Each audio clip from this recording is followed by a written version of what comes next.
Now, the things I'm talking about now are, okay, so I had my own self-employment. So I'm talking about my second ex-husband being a money narcissist, insider trading within the marriage, or even at work, but he and I were married. And so I started suspecting that he could have been insider trading at his work. I was thinking about it as ethics. And he ended up getting fired, I believe, from his last job. I was just talking to a guy on TikTok, and asked him, he was talking about 401ks, and I said, well, have you heard of where an employee is not vested up until 3 years? And so they pay them the money, and then they don't pay out the money because he wasn't vested for 3 years.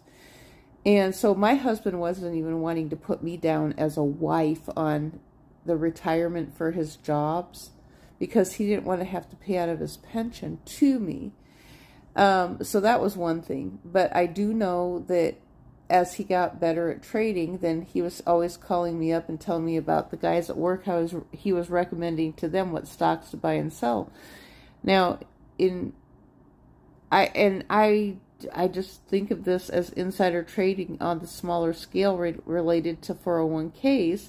He put me under account, when the brokerage companies started giving out their accounts, you had to have $10,000. So he put me under his account because I didn't have $10,000.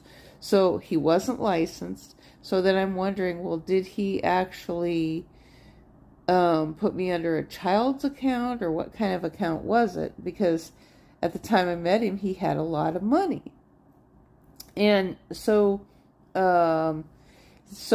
lost money in the .com era with the mutual fund, with the techstocks.com. He still had them in the mutual funds, but it wasn't up until the point that he and I were in a committed relationship, and after we got married, I think it was after we got married, that he started getting the capital gains. He would get $3,000. So just because he and I were together, he was getting the $3,000 capital gains. Now, I didn't know that the additional $1,500 hinged upon him having a relationship. So he was really interested in having a relationship. But that's a whole nother thing, where they purposely lose money and then they get the $3,000 if they can't make the bigger scale money.